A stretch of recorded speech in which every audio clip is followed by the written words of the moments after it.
Okay, so continuing where we left off, we need to link the health bar. So that is going to be, let me lock this. I just want to make sure this is the right one that we want. We're probably going to want background on that. Let me double check. It's actually going to be foreground. Okay. Let's apply that to the prefab. And I want to see if the movement's going to work. Doesn't look like it is, so let's see what's going on. Yeah, this is overriding the script, because that's true there, but it's false over here. I wonder if I can just click it right now and see if it works. Go back over here. Yeah, cool. So once again, I'm just gonna set this to true. I'm not gonna apply it because we want it as default to false, but so I got it to true, and then you should be able to move the player around. Let's see how it says player name there.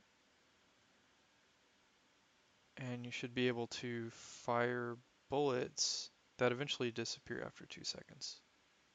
So that's working pretty good. Oh, I wonder if I change the health, if that works, or I just see if current health, if that. Nah, I don't think that's gonna work because I think it happens on collision or something. But player movement's working, so that's looking pretty good. Okay, let's set this back to false and click apply, and then let's get rid of the player object and keep going. So that's working pretty good. I think we needed to link this same stuff up with enemy, so I'm just going to double check on that. So yeah, we want to, not that we're going to have the enemy shoot bullets in this tutorial, but I just want to make sure that everything's linked up properly.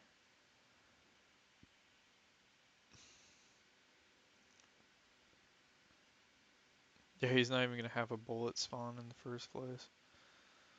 I guess we don't need to link that.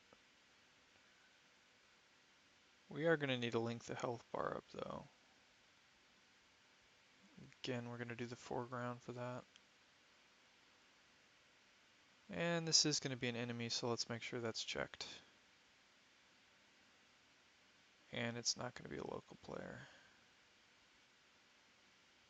since it's an enemy.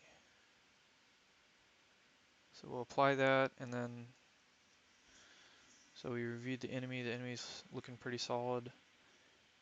Let's keep going. I guess we can do bullet. So bullet was pretty straightforward. We don't have a start and an update. We do have a public variable.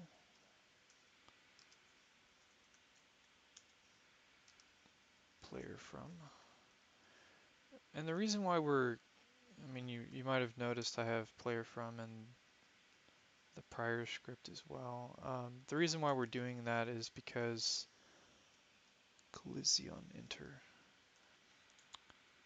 Because we want to, when we actually do the change in health, we want to kind of preserve which player did the damage. And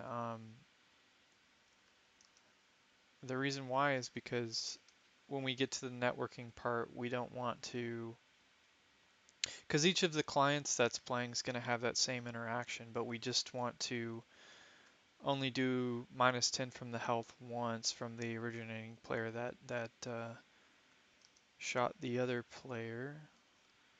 Another reason you might do that is if you're extending the game and you want like, like points for each, you know, game object that you destroy so that you can have like a high score of the person that did destroy the most enemies or something. We're not going to get that far though. We're just going to go through the same spot as the Unity tutorial and do our own networking. Um, so yeah, you can see here we're passing the player that did the shot and the amount of damage that we're gonna do. And you can see here we're not doing -10 because all the points are basically going to be um, um, points that we're taking away. We're not going to do like any health recovery stuff. So player form, health. There we go. So we're going to want to pass this too on the bullet C# script. So bullet was on the bullet prefab, so we can just put that over here. So player from, how did I do that?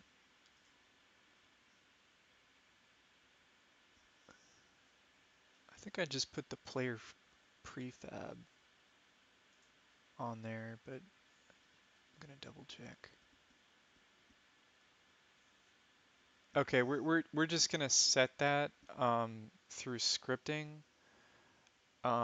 So that's a good point. I probably don't need to show that in the inspector since we're not going to be assigning it from the inspector. So there's actually a thing you can do here to prevent that. I think it's hide in inspector. And once you do that, it should, yeah, it removes it. So that way we don't get confused by that. And what else? Let's do the next one. So the next one, we've done this one, enemy spawner.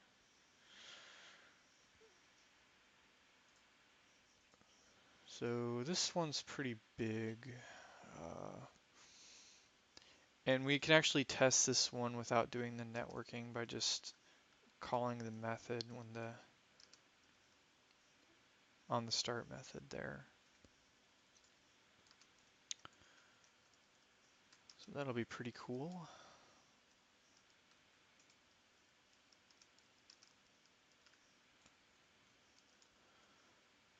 I like this script a lot because it's random and you generate all these enemies. Not an iList, just a list. Just a generic list.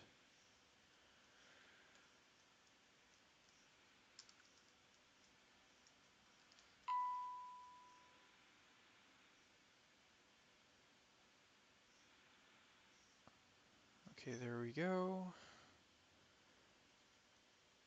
And you can just Alt Enter to get the quick fix there. So we'll add the right library. And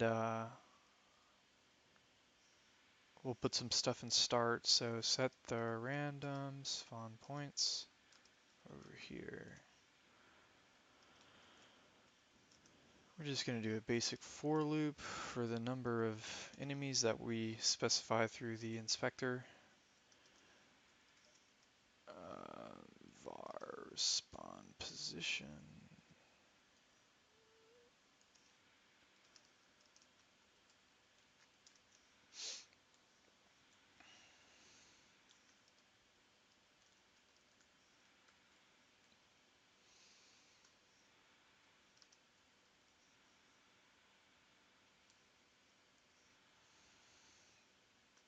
So the Y we don't care about, but we're gonna use the X and the Z to put them somewhere on the plane, on the ground.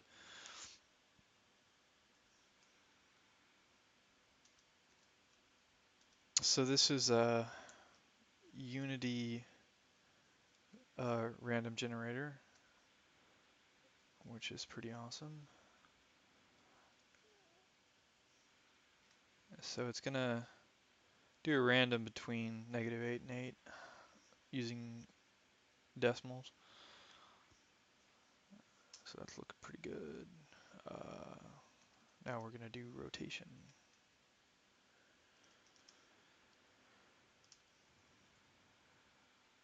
Oh, actually I want to do a quaternion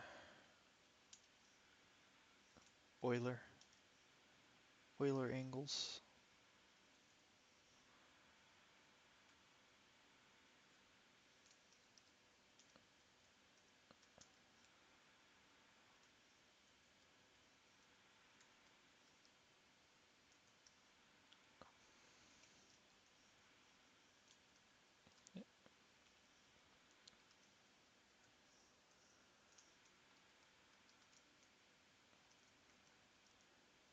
And here we're going to instantiate the enemy. Or sorry, the spawn point. Just the spawn point. We'll do the enemy here in a sec.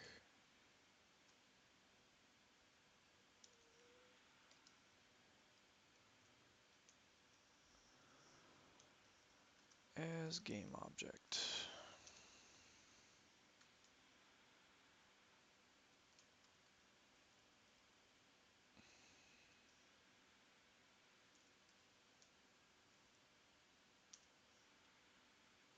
This is kind of a long line. I'll split it up.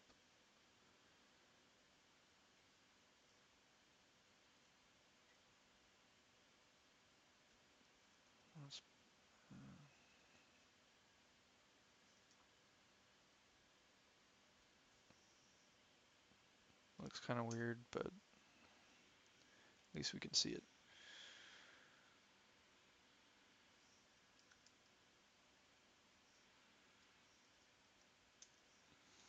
So here's where we add the new random spawn point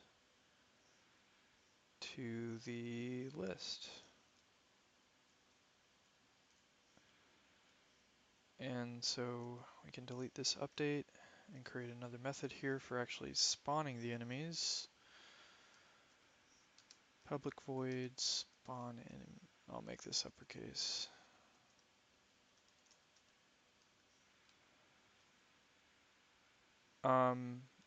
We are gonna have something here networking related, but we're not gonna do that right now. So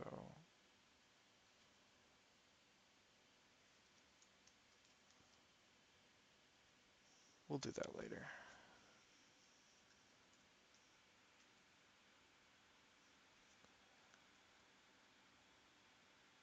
Oh, actually, this is actually gonna be kind of tricky. Um, I hook this up to networking. We're probably gonna have to revisit this one actually. It's using a class I use for networking that's JSON, so we won't be doing this right now actually.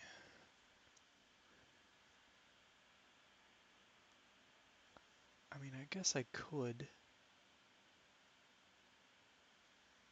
We could just use the spawn points and then we could just pass in the spawn points for now and then, yeah, let's go ahead and get it working. I just wanted to kind of make this to where you could do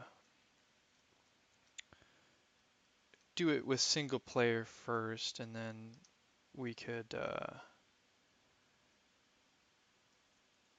actually we don't even need to pass that because it's part of the class attributes.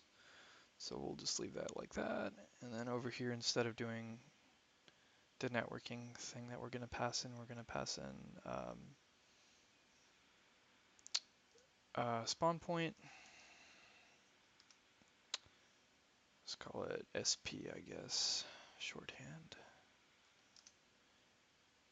Enemy spawn points.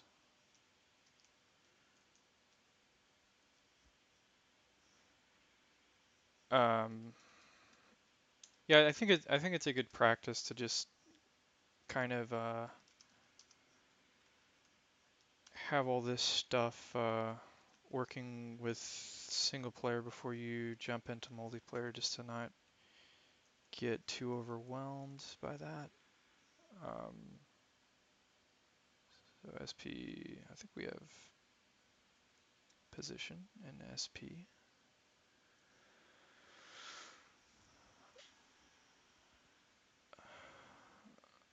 Uh, mm, mm, mm, mm. I can just do that. That will suffice.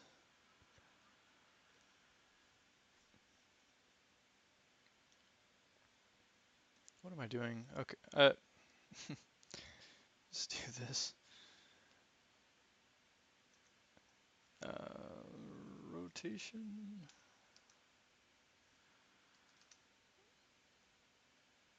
Swarm dot rotation.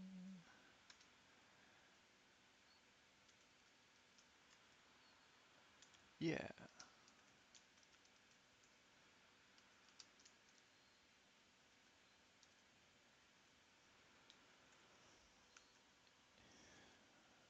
So we have a reference to the enemy prefab.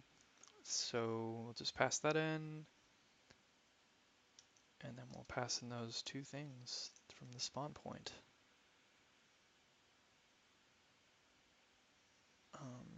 We're going to do networking here later because we want the server to spawn the enemies for us, so that everything's in sync. Like, let's say that the enemy's health changes as you know, one of the players is you know, playing the game and another player joins later. We want to, you know, sync the two clients together. Let's see what's wrong here. Instantiate cannot implicitly.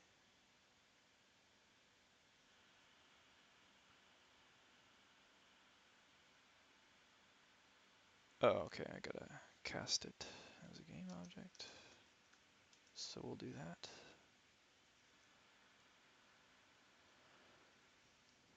And there's a couple other things here that that we can do. This here I can't really do yet because we're gonna assign a GUID from the server so that we can distinguish the different enemies with their own unique name. For now, I can just kind of put like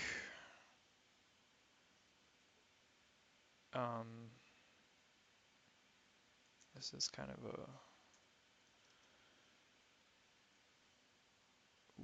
weird way of doing it, but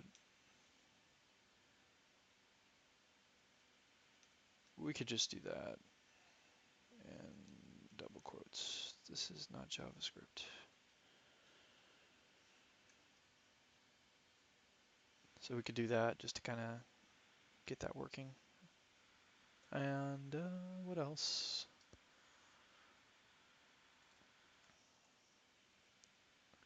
Player controller. We might have to cut this short and then do the rest in the next video. I'm kind of running long.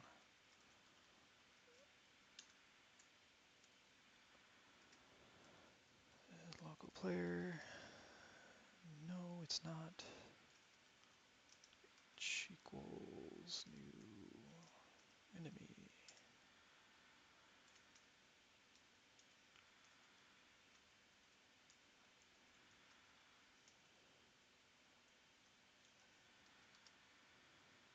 We'll just do 100, but yeah, this will change.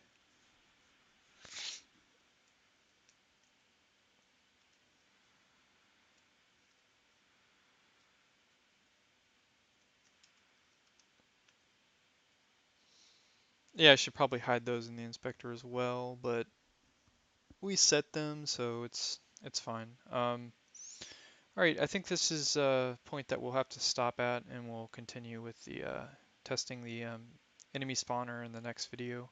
Thanks.